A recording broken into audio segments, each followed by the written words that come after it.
The Golden Girls won't be seen tonight, so we can bring you a very special episode of The Gen X Files.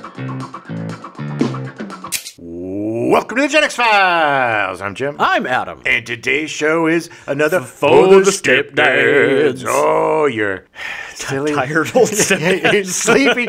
Your sleepy old stepdads are sitting here. Oh, man. Oh, man. You know, okay. The one thing that I really don't like about getting older, and most of it I'm fine, you know? Yeah. I feel like I'm weathering this, especially Right. for how I've taken care of myself over the years. I think the older age, I'm sliding into it pretty comfortably, but the one thing that nobody talks about, or at least I don't know, is that you don't sleep anymore. I was warned about this from my dad because when he got into his 60s, he started like waking up at like 4 o'clock in the morning, and it was like he's just like, well, I'm gonna get up now. Yeah, and then eventually he would take naps throughout the day. I work in construction. I had a big problem with your dad. But he told me, he was like, I just don't sleep anymore. And I was like, okay, like I thought maybe it was just him. Yeah. But no, it's just a thing. Yeah, no, I talking to my folks, they get up really early, but they also go to bed early, but yeah. I can't, it doesn't matter whether I go to bed at 6 p.m. or 4 a.m. Right. I'm going to wake up at 7. Yeah. The other night I was up past 2, and I woke up at 7, went back to sleep a little bit, and actually slept until almost 9, which is the latest that I've slept in like the last 4 years. Literally thought you were dead. Yeah, so did the cat. It kept poking me. But it was like, wow, Jim's not up. This is weird. But yeah, I mean, I used to be able to sleep till 2, man. Yeah, like, I know. The idea of sleeping till like noon now, even like 10 a.m., I feel like it's just a pipe dream. Like there's just no way. We have never sounded older on this show ever than we do right now. Anyway, so yeah, just you know, it's just the warning to everyone that's under the age of 50. Enjoy your sleeps. It just the sleep stops. Enjoy, you know. Just no one said how tiring also, getting old is. The joy of naps. Learning that makes me feel really old too. Yeah. Like I really savor. I still can't do naps. Well, you wait, buddy. That is the good thing about hitting your 50s. Right. Is your body's basically like, it's like, nope, it's sleeping it's time. Nap time. My folks, they're retired and they take naps in their chairs and it's like, yeah. My dad naps at least 2 or 3 times a day. Naps are great, man. Never be ashamed of a nap. Never let anybody nap shame you. No. If it's what your body needs, you do it. And it just feels good. Nap time. Remember when we were little baby boys didn't want to take your naps. I don't want a nap. I don't want a nap. You bookend your life with naps. Yeah. Well, they should make it mandatory like they do when you're a child. You know what? I think it's Japan. Don't they do like mandatory naps during the day? Sure. Some companies do. Yeah. Japan does a lot of stuff that's don't they also sell logical like and panties and used panties in vending machines? Yeah, but hey, man, there's no shame in that. If that's your thing, then whatever. You're right. Don't kink shame. Yeah. All right. Anyway, well, this was a great month. 3 movies that I've never seen. I was shocked that I'd never seen these. Me too. Especially Ruthless People. That's right up your alley. Yeah, I know. But I love Bill Pullman. He is so good. I'm so happy we did this, and God knows there's plenty more Bill Pullman to cover. Oh, yeah, of course. I mean, this is just the oranges of Bill Pullman. Bill Pullman. Burl Pullman. But, yeah, I mean, what an amazing film debut with Ruthless People. Really incredible. Top 5 dummies of all time in cinema. It was such a brilliant portrayal of an idiot. Because look, man, everybody's like, oh, idiot's easy, just play dumb. No, man. It's not. It is apparent when you're just playing dumb, you know? Yeah. Being a surface dummy is the easiest thing in the world, but being a deep dummy? Yeah. And he was a deep-ass dummy in this. Well, because you've met dumb people. And you know what dumb people act like. You're sitting with one right now. I know. But it's like it's like the one thing that you can't fake well. Like you have to be really good at being dumb. But his combination was Dumb and Naive. And Dumb and Naive is the best because it gives the dummies a likability because they're just earnest. They don't know any better. No, yeah. I mean, that's the thing is he was still charming and like still likable, even though he was a very dumb person. He was so good. He was just so good. It's hard to think of a better acting debut or film debut than him playing that part because he looked like he had 40 years of experience. He was, and he was working with some heavy hitters too. Yeah, not with Bette Midler, and Danny DeVito, yeah, and that dog. No, was there a dog in that movie? I don't think there was. But yeah, and Serpent in the Rainbow. Interesting performance. Yeah. It was definitely a transitional movie for him. Well, sure, but it was also, it was a risk for him. It was a risk for Wes Craven. Yeah. Like I said during the show, I love it when people take big swings. Yeah. And even if it ultimately isn't a home run, he still got on base, and I still enjoyed it, and it was, it was worth it. It just was unfortunate, I think, that he kind of lost confidence in himself for the third act. Well, it's funny because our good friend of the show, Greg, messaged us after that episode came out, and he was talking about when he first saw the movie. When the movie was coming out, he was so excited about it. He loved Wes Craven. He was so excited about it. So he got the book and read the book, The Serpent and the Rainbow, long-ass title, whatever the hell it was. And he said that book was the most boring thing he'd ever read. Yeah, I remember. Like, it was awful. So part of me wanted to read it, but thank God, Greg took that bullet 20, 30 years ago. But yeah, it was... So, I mean, I don't blame Wes Craven for wanting to make it more cinematic. No, not at all. But I think his third act, he fell back upon his old tricks. I agree. think instead of, making something more psychological horror, and then actual true horror, I think it would have served the movie better if it had a little bit more of a esoteric third act. I think the third act, the way it was, probably would work better if he still had the 3-hour cut, like building up to it and doing it. Maybe it was a little more believable because it does appear just kind of come out of nowhere. Yeah, and it just kind of turns into all right. It's another one of Wes Craven's Wes Craven movie. Yeah. But it was great. But it was still really fun and it's still good. Yeah. And then Braindead was the big surprise for me of the month because I don't remember seeing it. Right. I don't know if I did or not. But for a Corman movie, for a B movie, I thought the script was really, really clever. One of the better scripts. Yeah. I think probably one of the best Corman scripts. At least. Oh yeah. One of the most thought out and right. Fits together. I mean, for a movie so bizarre and outlandish, it really landed. Yeah.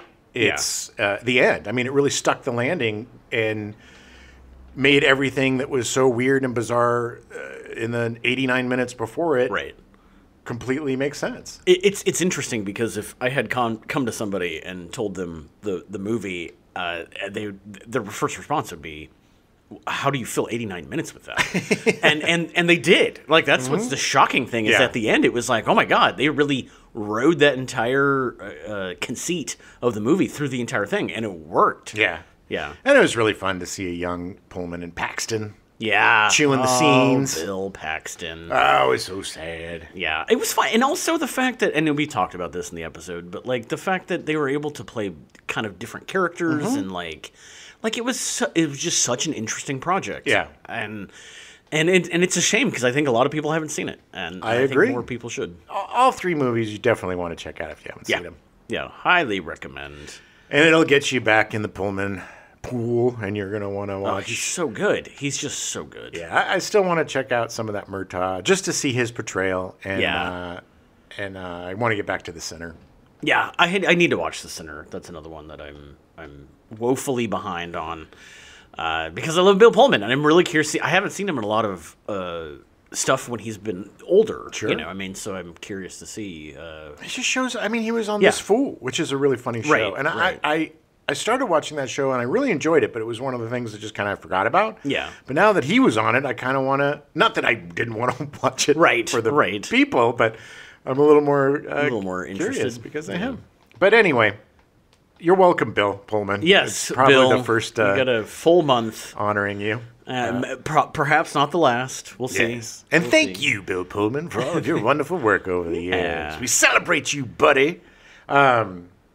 So let's get into it, baby. What are you watching on the movie front? Well, speaking of actors that just randomly pop up in things, I watched Rebel Ridge. Yeah, me too. Which I had suggested to you. It's Jeremy I want to say Saulnier, but I think it's Saulnier. Okay. I'm not sure exactly how to pronounce his name. I should have looked it up. I didn't. So it's his fault for having a weird name. It's Saulnier. But he directed Blue Ruin. I don't know if you've ever seen that. It was from 2013. No. The thing that really sticks out for me, I believe it's on Netflix, is the first 40 minutes. There's no dialogue in the entire movie. Wow. It's just a guy trying to find his daughter. The Green Room, which is a great movie, came out in Patrick Stewart one. Yes. And with oh god, I can't think of his name. The kid that died. Yes. Yes. He played Chekhov. Anton Yelchin. Anton Yelchin. Yelkin. I think that's how you say it. I think that was him. Yeah, but they're a band they're up in Portland area, Oregon or something. They're a punk band. They're playing a bar. It turns out to be a Nazi bar, and it gets gnarly. It's great. One of my absolute favorite Patrick Stewart performances. So good. You don't get to see him playing a heavy very often. And he is taking full advantage, my God, baby. He does. And Anton Yelchin was really great too. Yeah, the whole movie was great. There was a bunch of people in it. It was done really well. But it's a hard watch. It gets brutal. The very first, I didn't write this down, but the very first movie that Jeremy Saulnier did was a movie called Murder Party, about a Halloween party that a guy goes to. It was in 2007. I actually watched it a while ago. Oh, sounds familiar. I think it's on Netflix. But it's about a guy who shows up and then at this Halloween party, everyone starts murdering each other. It was really funny, actually. We've all been there. Ironically. But he also did Hold the Dark, which was a Netflix exclusive movie that had Jeffrey Wright. I love Jeffrey Wright. I first saw him in Basquiat. Oh, yeah. That's what I remember him in first. And that was a masterful performance. I'm like, that dude... Talent crush, baby. Yeah, but I didn't watch Hold the Dark because I guess I didn't think that it was Jeremy Saulnier, or I didn't realize it was the same director, writer-director. But Rebel Ridge, another Netflix movie that just came out, it is so insanely good. It is great, and I think what I appreciate most about this director is he takes kind of tired genre stories and infuses something completely different into them and makes them refreshing and feel new and feel like a completely new story. Because this is basically like a Reacher, Rambo. Yeah, guy just shows up in town. Guy comes into town on his bicycle. He's got a bunch of cash. He's going to bail his cousin out of jail. Yeah. His cousin got busted for possession. Not even a dealer. Kind of like BS charge. Yeah.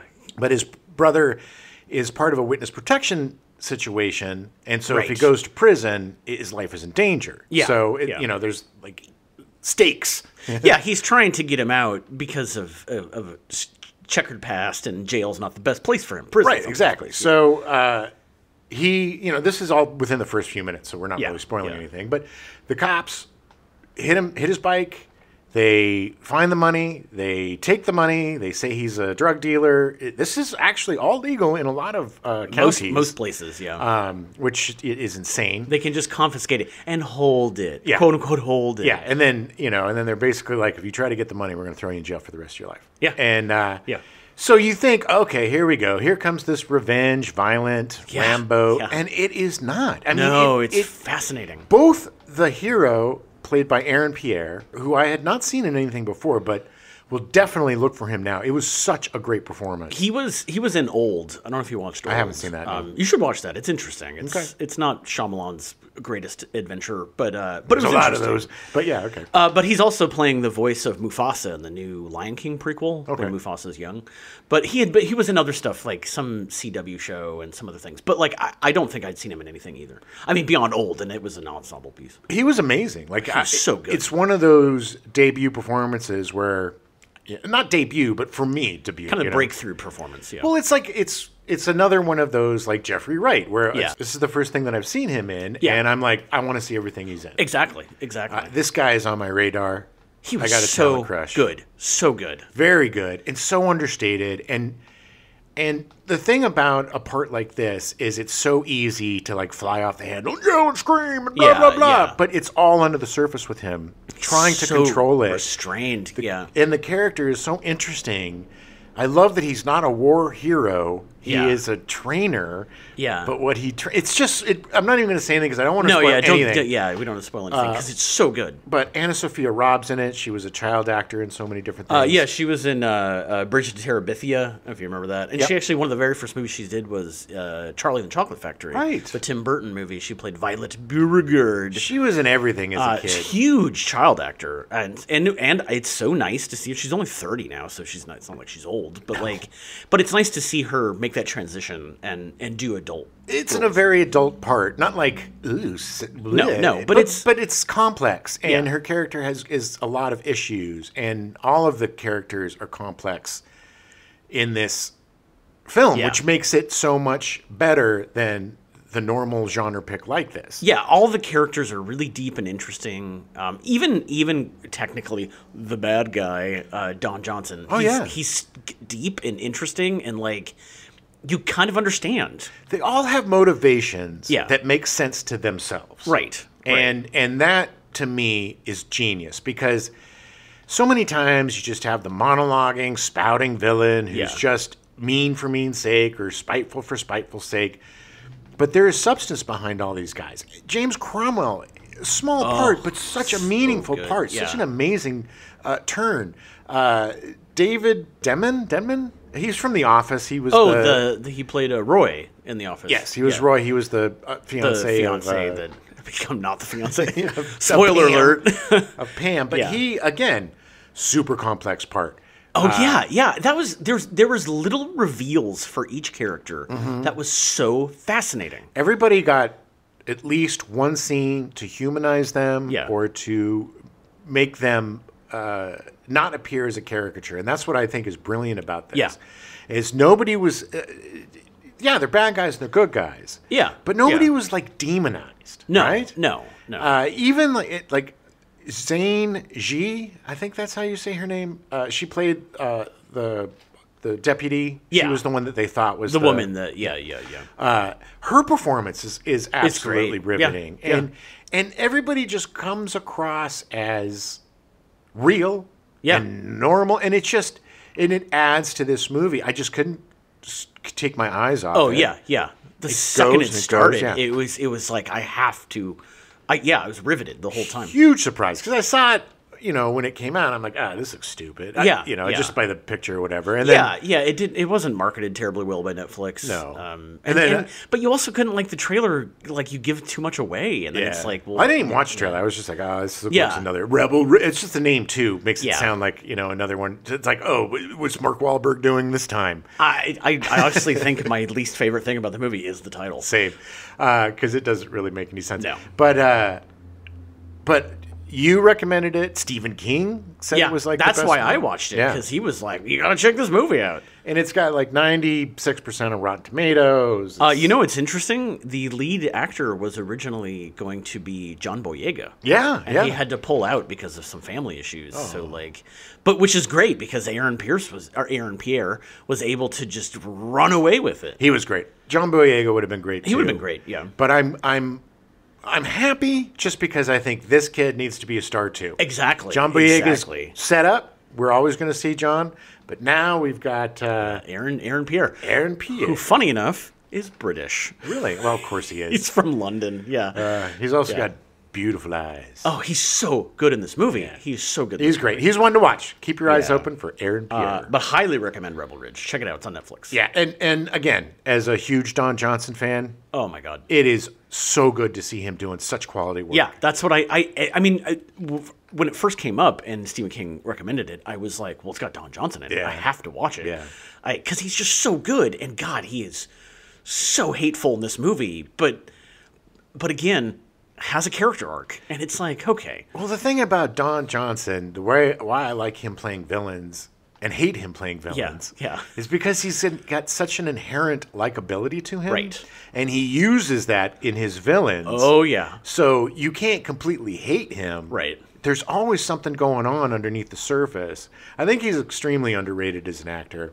You know, I think he was amazing on Miami Vice, but I also think that was a blessing and a curse for him. Yeah. But yeah, it's just anytime I can see Don Johnson, boom, baby, I'm there. Yeah. So good. Highly recommend.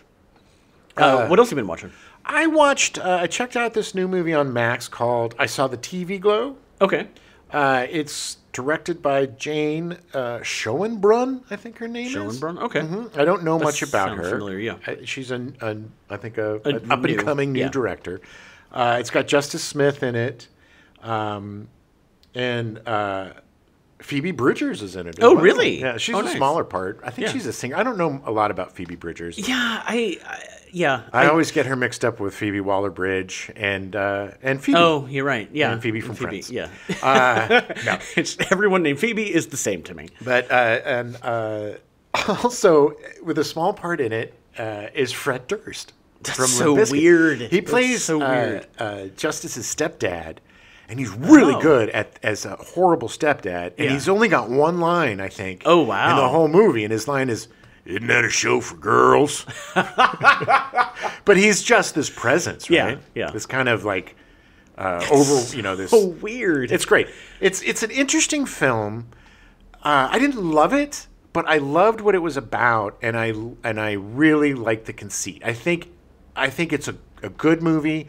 I think it's worth a watch, and I think that this director is definitely somebody to keep your eye on. Yeah, up and coming. Yeah. Because it's really interesting. Justice Smith is a young kid. There's another actor that plays him at the beginning. It kind of jumps around a few years. Sees this advertisement for this show called The Pink Opaque. Okay. And it looks like, your typical CW, Buffy the Vampire Slayer, kind of good against evil. Yeah. And so he's intrigued by it. But he can't watch it because it's on 10:30 on Saturday and it's his bedtime. Right. So he sees this girl at school sitting by herself reading the episode guide. Oh, okay. So they kind of start talking, and he ends up, lying to his parents, sleeping over at her house with her friend and him, and watching the show, and they get obsessed with the show. And what's really interesting is it's a great like psychological thriller. It's not necessarily scary. It's got that weird kind of liminal space feel to it. But what I didn't realize is what the director said that it is about. It's about eggs, which is a term about trans people who aren't really aware that they're trans yet. Oh. And so the whole conceit of the movie is like, oh, are they actually characters of the show? All this stuff goes on. Yeah. But it's basically, I think, this character Justice Smith plays kind of realizing who she is, at the point. It's very esoteric. It's not, like in your face. It's not like hits you spelled over the out, head. like this is what's happening. But it deals with that. It deals with autism. And it's just a really interesting psychological, not thriller. I don't know how to really classify it because I wouldn't say it's horror. I would say it's kind of a vibe film. Yeah. You know what I'm talking about? Yeah, It's got that unsettling feel. It's definitely worth a look because I think this director is one to watch, and I think Justice Smith did a really great job. Okay.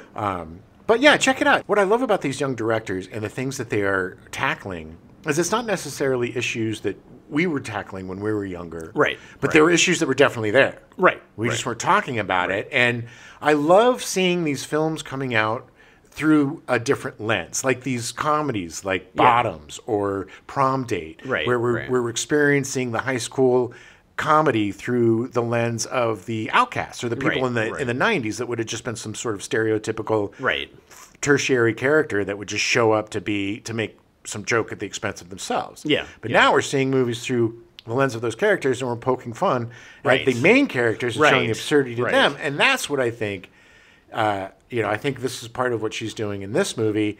And I just love that. I love these new windows that are opening in cinema, and we're able to experience things and characters that normally would never get their own movie. Yeah, yeah. You know what I'm saying? Yeah, I think yeah, it's yeah, like for sure. It's expanding my understanding of a lot of things. That's cool. And very entertaining as well. Nice.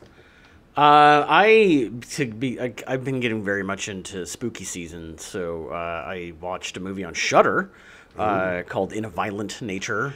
Yeah, go ahead. It was written and directed by Chris Nash. It's his feature debut. Apparently, he's a special effects guy. Oh, like he did a bunch of special effects stuff for a bunch of movies the last 10 years. But this is the first thing that he wrote and directed. It's a Canadian movie. They shot it up in Ontario. Oh yeah. Eh? Hey, I'm going to chop you up if you're okay with that, eh? Yeah. Okay. Well, the best part about it is that there's almost no dialogue in the entire movie. Yeah. Except for hearing, like essentially diegetic sound of like hearing conversations. Because the whole movie is essentially like Friday the 13th Part 2, but from Jason's point of view. Yeah. It's so many shots of him just walking around, and like even the director himself was like, "You gotta have a lot of patience to watch this movie." well, I was gonna say what's funny is I wanted to watch this before the show. Yeah. So I put it on last night, and I started watching it, and I enjoyed it. I thought the beginning with the locket thing was really interesting, and it seemed to me like I was watching a third-person action game because the way it was framed, it's basically like you're controlling this character, following this guy, and he's going through his around. thing. Yeah, and I was really enjoying it, but then I fell asleep. Yeah. But so I am going to finish it. I just feel embarrassed that I wasn't able to. It's really interesting. I did have to watch it with subtitles on because a lot of the sound is like it's from his point of view hearing. Yeah. So a lot of it's kind of far away, and it's not like there's really a story per se. You know, there's a group of kids and they find this locket, and essentially this killer comes back, right. and you're trying to figure out like why he wants this locket back and the story behind him and all that. But I will say that it had, and it makes more sense now knowing that he is a special effects guy, but it had at least 2 of the most brutal deaths I've ever seen on screen. Oh, hey, I'm in. Holy Christ. There was a girl doing yoga. Oh my God. All right, don't spoil it. One of the most disturbing things I've ever seen. It just did not cut away. I kept waiting for it to be like, oh, they're going to hide the violence and hide the gore. No, they didn't. Good. I think it's great when they show you just how disgusting violence is. Yeah. I mean, when it doesn't glorify violence. It makes you uncomfortable. Over the top. It's good. It wasn't my favorite thing I've seen. Yeah. I thought it was really interesting. Really curious to see where the director goes. Yeah. And they're already talking about doing a sequel to it. Okay, cool. Because it's doing well. But I'll check it out. Have you seen the Terrifier series? No, I think there's 3 of them now. now. I think I'm hitting that this month. Okay. I think they're all on Shudder, if I remember correctly. Because I've heard nothing but good things. Yeah, or like how gory. good slasher, gory movie. Yeah, so I'm curious about that. Yeah, I'm going to definitely finish In a Violent Nature. I was intrigued with what I saw. It was one of those moments, too, where I'm like, you know what? I'm just going to close my eyes for 5 minutes, and then I'll be... It's so hard, because the movie has no score. Yeah. He purposely did not have a score for it. The funny thing is that they shot almost the entire movie, and then the guy playing the slasher got really sick. Oh, no. And they were like, well, we're just going to find another guy who's similar. And then the director realized, he's like, even just him walking, you could tell it was a different actor. Yeah. So they literally reshot almost the entire movie. Good Lord. Yeah, it just blows my mind. Like, essentially, I'm guessing it was mostly him walking around in the woods and stuff. But like, yeah, there were a lot of those shots. But it was I loved the setup of like, you know, you can hear a conversation between like a cop and a guy arguing, and then you know, you just see him go off screen, but the camera stays. Having to have the patience to get through it, and it was intriguing enough that I'd never felt like my patience was tested. Yeah. But I could see how a lot of people would really not like it. Well, it's difficult Yeah. to do a slasher movie from the killer's point of view because there's not a lot going on with the killer. It's killing. No. I mean, he's got one motivation, and that's to murder everyone. He's not going to be having pithy conversations with his buddies or, you know, playing pinball at the Sugar Shack. So, yeah, it's like it is a challenge. And to be able to pull that off is pretty incredible. And there also is at the during the movie, there is a cameo from one of the actors from Friday the 13th Part 2. So oh, nice. It is kind of a visceral connection between the two movies. I watched Shockwave, which was Brooke Adams' first movie. Yes. I was writing the script for Invasion of the Body Snatchers, which is coming up next week. But underwater zombie monsters. It's about underwater Nazi zombies.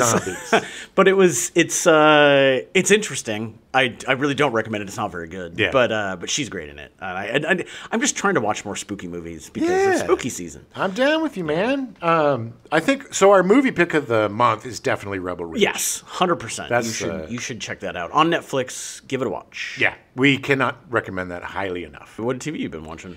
Well, I finally finished Newhart. Yes. Which is really funny. So I was watching Newhart on Prime. I guess it's down in the bowels enough that they don't make you watch commercials because there's no commercials on it, which was great. It's awesome, but it's just funny. But there's a lot of episodes. There were a lot of episodes that were missing from different seasons. Oh, really? And strangely enough, the finale was missing, and that was what I was building up to because Newhart has one of, if not the greatest, sitcom finale in the history of television. Right. So clever. Oh, yeah, it's iconic. And not to use that word, but it's iconic. There's no better use of that word. Right. That is apt. Yeah. And what's really funny is I was listening to an interview with Bob Newhart. I called him Bob because we were such good pals. His wife came up with that idea. Oh, really? During season 5. Oh, wow. And she's like, you know what? If you ever end the show, you should. And he's like, that is brilliant. Yeah, immediately, yeah. So they were kind of on the bubble. Right. Of the last couple of seasons of being canceled or whatever. Yeah. So they always had that in their hip pocket. And I'm wondering if once they knew that in 5, if they just went crazier with probably, because they're well, if it's going to be a dream, might as well. We can even have more because it's such a fun, crazy, weird series. I just love it to death. Just to clarify, for people that have not seen the finale, we're going to spoil it right now. Yes. But the deal is that he, in Newhart, in the 80s show, he's running he's running an inn in Vermont. Bed and an inn in Vermont. And essentially the last episode it ends with him waking up in bed with his wife from his show, the Bob Newhart show from the 70s. Yes. And the whole show was a dream. Yes, Suzanne Plachette, who played his wife in the original series, his first series. Yeah. And she's like, Bob. And he's like, I had the weirdest dream, which is great. And it blew everybody away. Yeah. I mean, nobody was expecting it. No. And we're still talking about it today. Yeah. But so I was so upset that it wasn't on there. So I look it up. It's on YouTube. So I watch it. Man, so the part of the show that I didn't remember was that the last episode is this Japanese conglomerate run by Getty Watanabe comes in and they want to buy the town. The whole town. To make like a resort and a golf course. Yeah. And so everybody in town, ironically, since Dick never really wanted to be there, ironically, everybody in town sells except for Dick. And Dick is Bob's name in the show. Yeah. But there is some really 80s kind of racism. Kind of iffy, yeah. There's one guy who totally is 100% racist and says really bad racist stuff to get to Getty Watanabe's face. Oh, no. Which, to their credit, he's like, wow, I finally met the ugly American. But it's like Joanna becomes a geisha. Yeah. She literally turns Japanese, basically. Now, okay, so all this stuff's going on. I will forgive it because it's a dream, right? Sure. Because I think they went as crazy as they could with the dream. Yeah. And it's none of the Asian characters that are subject to this. Right. The ridicule is the white characters and their reaction to it, and Joanna, basically embracing it. So I'm not trying to whitewash it. I just don't think the intention was mean. I think the intention was weird. Yeah. But it was just really funny watching it. I'm just kind of like, kind of watching it with my hands over my face, like, oh boy. But still, it's such a great show, and I cannot recommend it enough if you haven't seen it. It's just such a fun watch. It's such a weird little show. Funny, same deal. I finally finished Golden Girls, which we drug out the last 4 episodes of that show for like 3 weeks because neither of us really wanted to finish it. Yeah. I mean, how many seasons? 7. Wow. 7. And it's 26 episodes every season. Yeah. Back when they actually worked all the time. Yeah. Those lazy actors. But it's such a great show. And I totally forgot that in the finale, the 2-part finale, it's Leslie Nielsen. Yes. Like, he is so good. Mm-hmm. Phoebe doesn't really know much about Leslie Nielsen. Really? And I kind of explained the whole, he was a serious actor and then he did comedy. He's just so good at timing. And my God, he is so good in these 2 episodes. Yeah. Like, just made me want to go back and watch everything he's done. He is brilliant. And nobody had a better take on what it is to be a celebrity. Nobody kind of like him running around with his fart machine. Right. He didn't take anything seriously. He saw the absurdity of what he's doing, and he loved it, and he embraced it. And he was just one of those guys that you would immediately want to hang out with. Yes. And you just know that he's going to do everything he can to make you comfortable, entertained. Yeah. And he's just a goon, a goofball. And I love that about him. It's so great. There was one particular line, I don't even remember what the line is, but he gives like a joke, and then the audience just dies, and they just held on him, and he just milked it and milked it, and he is so good. Just a look at the camera, a look at it was, oh my God, it was so good. Genius, absolute genius. Nobody does deadpan comedy better than him. And what a gift Airplane was to him, because it completely changed the trajectory of his life. Everything. Made him a superstar. Yeah. Made him from an obscure B-movie serious actor that would show up on TV in some B movies into an absolute superstar. Oh my God. And nobody deserved it more. No, he's so good. So good. You know what's funny is last night I got sucked down a couple of rabbit holes since we're kind of being nostalgic about old people.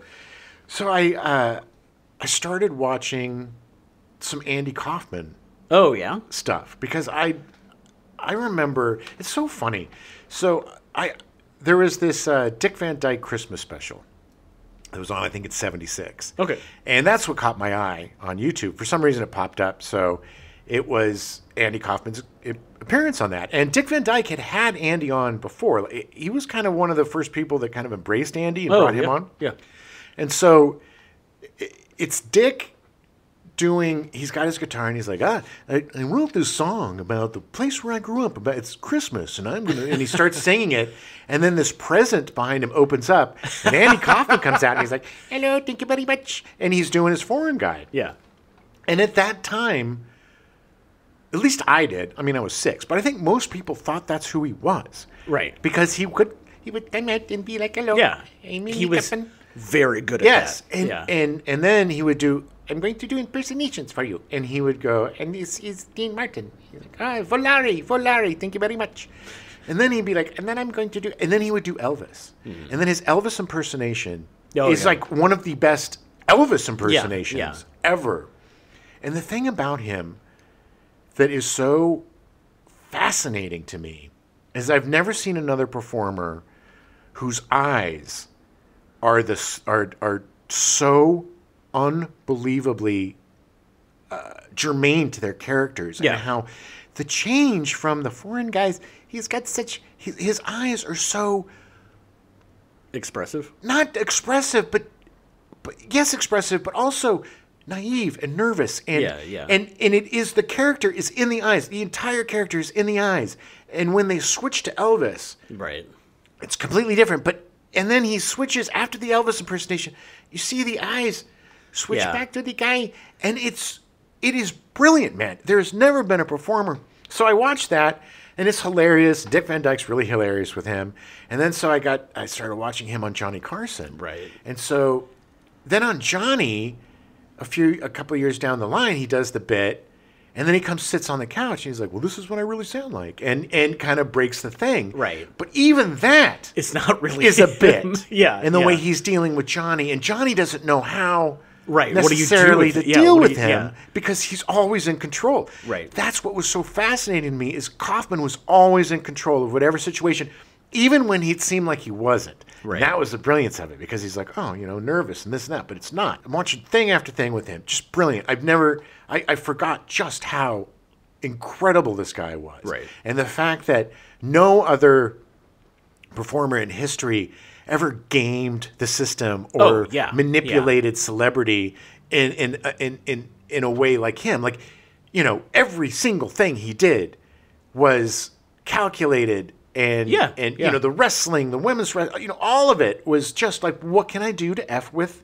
this ridiculous notion of celebrity? Right. That unpredictability, that you never knew what was going to happen. And it was such a refreshing thing to see on TV because everything was so scripted and everything was just so like meticulously put together.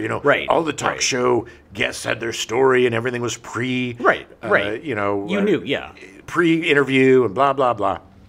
But this guy was absolutely unpredictable and the greatest comic genius of our generation. And then that took me back to, I think, the comic genius of the generation prior that I paved the way, I think, for Andy Kaufman, and that is Jonathan Winters. Mm-hmm. Jonathan Winters, he was one of the first guys that I discovered through my dad's records, and I've loved him since I was like 6 years old. I started going down the Johnny Carson route with him too. Right. And Jesus, man, that guy again. You never know what he's going to say. Yeah. Completely unpredictable, and some of the funniest. I was dying laughing watching these guys. And it's, I guess, I don't want to be like they don't make them like they used to, but I don't see anybody. There's great comedians and great guys working and doing, Bo Burnham is doing some, very different stuff and, trying stuff, but there's not these dangerous, unpredictable geniuses out there that with nothing can just, I think they're very different. I think Kaufman was very meticulous and everything was very, very planned out to the T, and Winters was just like the complete opposite, fly by his pants. What they would do, like in the early, like the Jack Parr Tonight Show, they would just lay out a tray of random objects, and then just set Winters loose, and he would create this 5-10 minute bit just using the stuff that was the funniest thing you've ever seen. I just want to see. I would love to see that kind of like crazy, but fun unpredictability. You know what I'm saying? There isn't. I can't think of anybody that even comes close to any of that. JoJo Siwa, I think she's JoJo Siwa. Yeah, I think with her. Is it when she went into her dark phase? Yeah, I think she's unpredictable now. All right. No, I'm kidding. But Kaufman was so good at that and never revealed his true self to the point where he literally died from cancer and everyone thought it was a bit. That is how amazing he is that his death is till this day. People still think it's a bit. And man, if you don't know a lot about Andy Kaufman or Jonathan Winters and you love comedy, do a little bit of digging on YouTube, and I swear you will not be disappointed. It was so fun. The funny thing is, I'm like, God, we got to do a Kaufman month. Yeah. But it's like, what are we going to do? We're going to do Heart Beeps, Heart Beeps, yeah. Because he didn't do a lot. I mean, do Taxi and Heart Beeps and then, like, his life. I feel like we've done Heart Beeps. We did not do Heart Beeps. Not a good movie. We definitely did not do Heart Beeps. But yeah, we got to cover Kaufman, man. Because we will. I mean, we're going to definitely cover in Taxi. So, I mean, we can talk about him during that. We cannot let that genius slip away. We cannot forget about him. It was a re-revelation for me, discovering him again. That's awesome. It was so much fun. So you have one more that you want to talk about for TV? Just two more quickies. Oh, okay. They're just returning series that, Only Murders in the Building is back. Oh, yeah, so good. Such a great season. So good. Oh, my God. Eugene Levy and Steve Martin together. Yes. Sorry, I was going to say I don't think it, but yes. Zach Galifianakis. So good. Eva Longoria. Zach Galifianakis is so... Molly he's so Shannon. hateful in the show. He just plays himself being an asshole so well. good. And Paul Rudd and it's just like... everybody. Oh my god! I just watched. I think I'm one episode behind. Right. But just watched the Paul Rudd, where I was like, "How are they bringing Paul Rudd back?" And it was the most brilliant thing I've ever seen. Oh, such a bad accent. It's so I love funny. him so much. I kept waiting for him to break the accent and be like, "No, I'm still alive." Yeah, but it's so funny. It's such a good show, and Such a good show. Steve Martin and Martin Short, top of their game in their 70s. Oh my God. You know? So good. So good. So good. I've been watching a lot of interviews with them and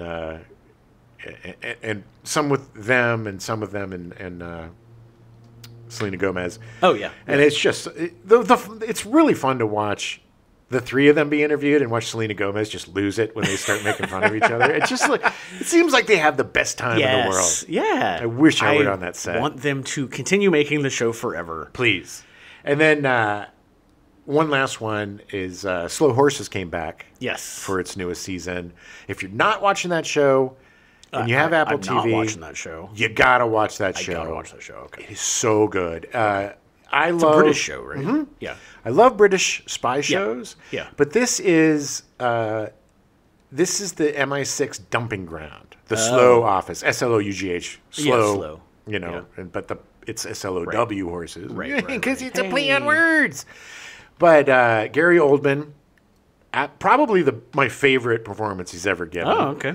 Just this sloppy, farty, nasty, but that's all cultivated. It's a very complex performance. He runs this this division of MI6, which is basically the dumping ground for all the losers. Mm-hmm. And then somehow each season something falls into their lap, and but they're not really that good at it. It's not like they're like, oh, the secret great spies. They still mess up and stuff, but it's got such a great cast, and it I slept on it for a long time. Yeah, I ended up starting watching it last year. I think at the when the third season came out, I binged the entire thing. Yeah, and I love it. So I highly recommend Slow Horses if you like spy stuff or if you like Gary Oldman. It is just such a great show, and this season is just as good as, if not better than the ones before it. I definitely need to check that out. That sounds right up my alley. Yeah, so that's up my alley. Yeah, check those shows out if you're not doing it. Of course, we're all watching Only Murders in the Building. I know. Yes. But I think people are starting to really come around with Slow Horses. Yeah, I've definitely heard very good things. Yeah. Yeah, and if you're Gary Oldman is transcendent. What about games? What games have you been playing? Oh, baby. I have been... Or what game have you been playing? I have been seduced and taken by Baldur's Gate 3, man. This game is insane how good it is. Yeah. It's so funny because I'm not really a turn-based guy. You know, I used to play a lot of JRPGs as a kid. Yeah. But, I'm more like an action RPG guy. But this game, the story, the characters, the combat, all of it, I just absolutely cannot get enough of it. Nice. I think I'm getting close to finishing. Yeah. God only knows.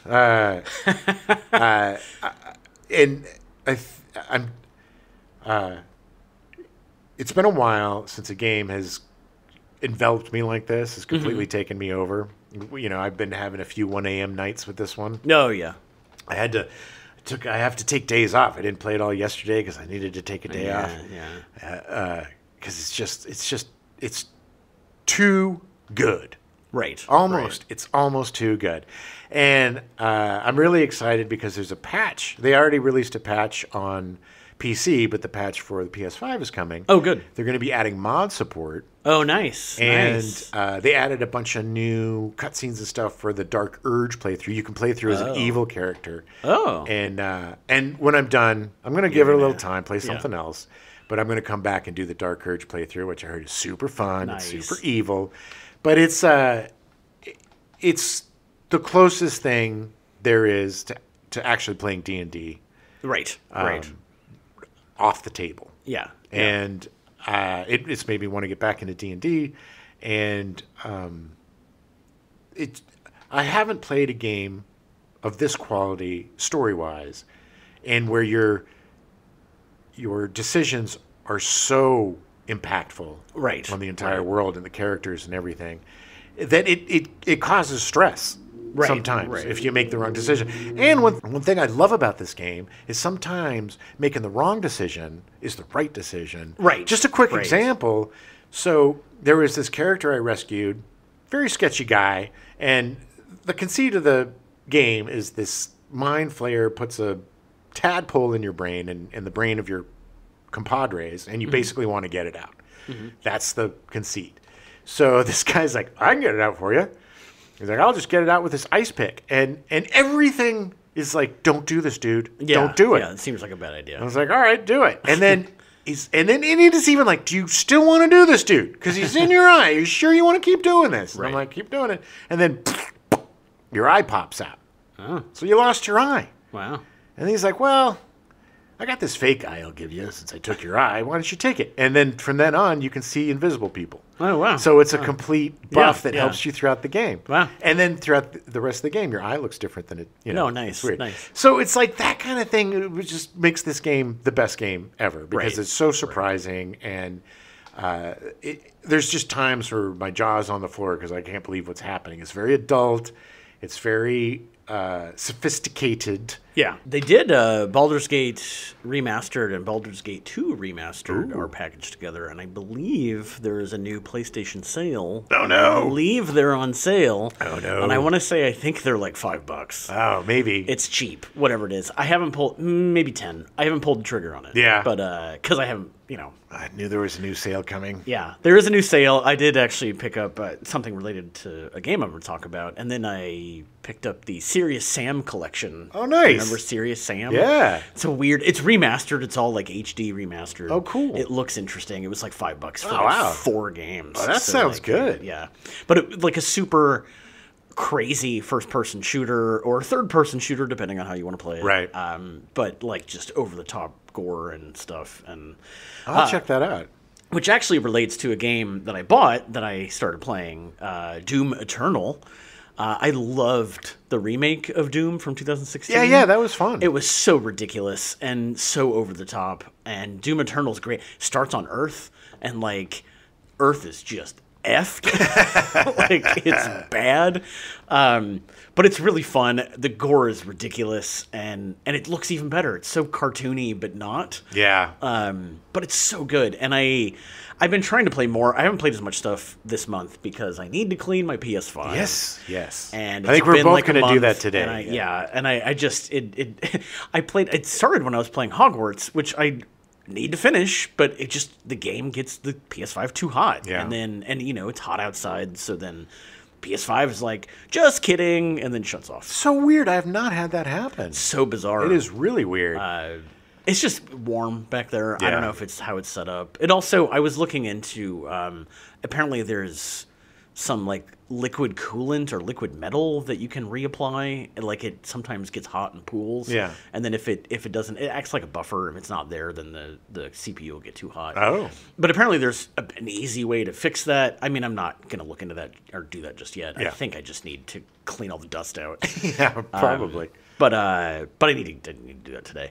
But Doom Eternal, it's so much fun. The little bit I've played, it's been really fun. Yeah. I mean, it's utterly ridiculous, but it was like the not like a definitive version, but like a new version for like $10. Oh, cool. Normally like 40. So Yeah. it was cheaper. Sorry I missed that. But it's fun, super fun, and again, kind of spooky season-ish. Like it's the demons and stuff, that kind of hellscape that you're running through. Is the design's really good. Did you see the new Doom coming out? It's like a medieval Doom. No. Set in medieval time. It looks Medieval? really cool. Medieval? Medieval? Yeah, I mean, I that sounds fun. Yeah, you should check out the trailer. I'm a huge fan of the Doom franchise. Yeah. so- We also played a little bit of Star Wars Outlaws. Yes. I like it. I'm having fun. I'm so sucked into Baldur's Gate, I can't really, Yeah. get into it. Yeah, that was another one that I, unfortunately, because it's on disc, it makes the PS5 even hotter. Yeah. So it's like, I'd be able to play for about 10 minutes, Yeah. and then the PS5 would just shut down. But I think I'm enjoying it. Yeah. I think once I get to the point where you can go in space and It's an stuff. actual open world. Yeah, open worlds. Yeah. But I like the character. I like the controls. It all seems cool to me. It's fun being in the Star Wars universe, playing around. I enjoy it. My biggest complaint is the save system is garbage. I think they're trying to fix that. I think they did a patch. Yeah. I get it. They don't want to make it too easy, but I don't. There are certain levels that could take you 20, 25 minutes, and if you spoof it at the very end, they're like these stealth levels. And if somebody sees you at the very end, you got to start the whole damn thing over again. Yeah. And that's just too frustrating. You need checkpoints within those levels. I'm pretty sure that the new patch fixed that because I did some stealth stuff that I definitely got caught a couple times, and I did not go back to the very beginning. Oh, okay, good. So I'm pretty sure they fixed that. Well, good. Then we're good. Yeah. Right. So I'm looking forward to that. So 100% game is 5 stars. Yeah, but I think that's going to be really fun. Once you get through Baldur's Gate 3, you'll probably pump through Outlaws pretty quickly. Yeah, but I'm in that fantasy game phase, and I got real close to getting Dragon's Dogma 2 because that's on sale. That is on sale, less than $40. Oof. And that I played the demo, and man, that was fun. I did start playing because my PS5 kept crashing. I was trying to find games that it would handle, and Dragon's Dogma, I was playing the remastered version of that for a little bit. I played the first half hour or whatever. Yeah. It's interesting. It's funny because I'm in the exact opposite. I'm not really into the fantasy thing right now, so it's I was kind of it's fine. Yeah. Something else I've been playing, which technically is a fantasy game, even though it's not in a sword and sorcerer kind of fantasy, but Road 96. Yes. Which came out a while ago, 2021, I believe. It's from Digix Art. I'd never heard of this company, but the guy that founded it did the Valiant Hearts game. Oh, right. I played the that. World War I kind of side scroller thing. Yeah, that was really clever. I loved that game. Which actually, there's a sequel to it, which I didn't know. Neither did I. Put it on my wish list. But this Road 96 is really fascinating. It's set in this kind of fantasy world called Petria, a country, I should say, fantasy country called Petria that's run by a dictator, and you essentially play as different teens that are trying to get to Road 96, which is the road out of the country. It's like a road trip. Yeah, it's like a road trip game. But the fascinating thing about it is that you play in first person, you meet a bunch of characters, you play as that teen, and then no matter what happens to that teen, either you get out, or you get caught, or you potentially die, you then just go to the next chapter and start as a different teen. Oh. And then it's because by the end, I did play through the whole game, and by the end, I think I had played 14 different characters. Oh my gosh. It was a lot. I mean, the first few just died. It was bad. Well, I picked it up when it was on sale for $4. Yeah. From your recommendation. I have never played anything like it. Doesn't have the greatest graphics, and it's like a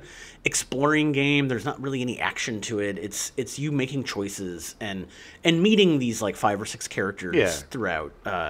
Although there is some stuff that I knew as I was doing it. I was like, man, if I just moved faster, I would have been able to get out of this, and that character would not have been arrested or something.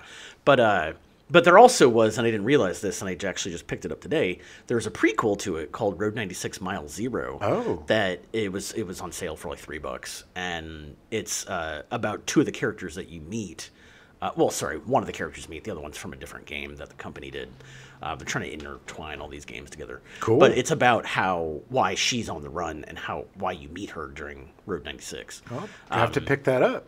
Yeah, I'm really curious to play it. The company is great. I really am curious to see where they go with stuff. I mean, it was just such a unique gameplay experience. I was fully expecting to be like, I want to play some action stuff or whatever, but I just got so sucked into the story. Well, that's the beauty of these indie games that we focus on, like this or Sally Face, because of the fact that they don't have the budgets or they don't have the millions of people behind them or the IPs. They have to be so clever and to differentiate themselves.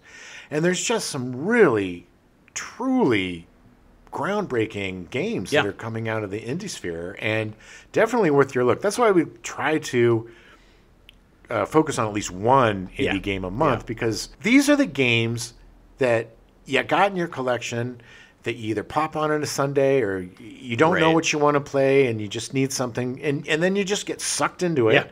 Yeah. And it's something that's been sitting around for a couple of months, and then you just can't put it down. These are really, just like the indie film scene or the indie music scene, Right. the indie game scene is really where you're getting a lot of the innovation and some of the best storytelling in the biz. Yeah, because you'll always have your Doom Eternals. Like those games are always Your Grand Theft Autos. They scratch that itch, but like in the meantime, in between these huge AAA games, like check out some indie stuff. Yeah. Find some small developer like the Sally Face guy who's just the one dude who did the entire thing. Like, you know, it's fascinating, just absolutely fascinating. And support these people. Ubisoft doesn't need your money. No. But the Sally Face guy does. Yeah. If he's going to make another game, you know, and same thing with the Route 96 guys. Yeah. You know, they deserve to keep making games because they're making great games. Yeah. They did also, the same company also did a rhythm game, which one of the characters from the rhythm game is in the Mile Zero prequel. Really? But apparently the Mile Zero has some rhythm aspects to it, so it's something I think you would really enjoy. Why me? You love the rhythm stuff. You were always talking about the the Spider-Man game where it was, you know, you thought that the discos were going to be rhythm based and that first one was and then it wasn't. Oh, well, yeah. Okay. Yeah, I mean, sure. I know how much you love Guitar Hero. Well, yeah. I don't think I ever played that. Well, I love the Spider-Man thing because it was something different than the monotony of having to beat up guys over and over again, and then they did a bait and switch. That annoyed me. There is some rhythm stuff in Road 96 too. Yeah. Like there's a point where you have to play a saxophone or a trumpet, but that's the fascinating thing with this game is that I could play through the entire game, and there would be stuff that you would never see, or stuff that I would never see, or playing through the game again, like because you meet the characters in different ways. Well, isn't it procedurally generated? Yeah. I mean, yeah, like the yes. But I mean, obviously, like they did, you know, they have cutscenes and they did stuff like this. But you could essentially how play the story plays out is going to be different every time. Exactly. So what I'm saying is it's got a lot of replayability to it. Yeah. Because it's never going to be exactly the same thing twice. Yeah, because I was trying, because essentially you're building up from like July to the election day, you know, because you can influence the world. There's posters that you can like draw on to influence votes and stuff. Cool. Like it's interesting how it plays out. But I was, because the first like 10 people I played, it only covered like a month, and I was like, how the hell am I going to get to election day? And then the last 3 characters like pretty much covered the entire last 3 months. Nice. But anyway, it was super fun. I highly recommend it. It's weird, but it's so good. It's fascinating. It just kind of surprised me. Awesome. I can't wait to try it. Again, this month, my huge recommendation for games is Baldur's Gate 3. I swear to God, even if you're not into those types of games, and I'm not necessarily into those types of games, you're going to love it. You're going to absolutely love it. I'm kind of hoping that coming up in the fall season here, Christmas and stuff, that it'll go a little cheaper. Or maybe it'll be a present from or maybe it will be a friend of yours. Yeah, maybe. And then our indie pick, of course, is Road 96. Yeah. And check that out. If it's not on, it's like usually $20. Yeah, but it goes on sale a lot. Put it on your wish list. Yeah. I picked it up for like $4. Yeah. You know, these indie games, they always go on sale, and they're remarkable deals. Yeah. And I almost like to try to pay full price for the indies because they need the money. So well, but that's the thing though, is that now I like this company, Digix Art. Like I know the company now, so the next game they release, I'm more likely to pay full price for it. Yeah, because exactly. I like what it is. I tried something new for cheaper, and I know that it's gonna be good, gonna be quality. Yes, support your indies, whether it's film or music or video games. Let's keep the independent spirit alive, because that's where all the real creativity is coming from. That's where the artists are, because they're doing it because they love it, not because they want to be rich. Yes, exactly. Just like us. Yeah. You're broke old stepdads. We'll never be rich because of our integrity. Check yourself out some Ruthless People and Brain Dead and Serpent the Rainbow. Yeah. Our movie pick of the month, Rebel Ridge. Rebel Ridge on Netflix. Check it out. TV pick of the month is, so for me, Slow Horses. Slow Horses. Our retro picks are, for me, again, the Newhart Show. And yeah, the Golden Girls. And I'm finally going to watch The Golden Palace. Nice. Which, surprisingly, has Don Cheadle and Cheech Marin in it, which I didn't know. It's only one season, but I am so weirdly excited to watch it. Nice. Yeah, if you're chosen for some shows about old people, you got your Newhart and you got your Golden Girls. Yeah. Those are the retros. And then I cannot recommend Slow Horses enough. Yeah. It's back for its, I think, 4th season, its newest season. I think there's only 1 season left. Oh, yeah. And they're going to finish it off on the next one. So it's a good time to get into it. And again, Baldur's Gate 3. It'll change your life. And Road 96. Check it out. So that's what you do. So do all this crap. And then we'll be back at the end of next month to give you some more crap to talk about. We'll be back next week to talk about starting our spooky month. Ooh. Starting with Invasion of the Body Snatchers. All right. Yep. Okay. Welcome to the Gen X File. Yeah. Gotcha. All right, that's it. I'm done. All right. And I just because of I'm just I'm going. So Bill Paxton, check out those movies. Bill Pullman. Bill Pullman. Don Johnson? No, not Don Johnson. Shit. Don Amici? No, the black guy who took over for Don Winslow? No, the Marvel. He took over. Don Cheadle? Don Cheadle. The Golden the Golden Palace that has. We now return you to your regularly scheduled programming. Baywatch, already in progress.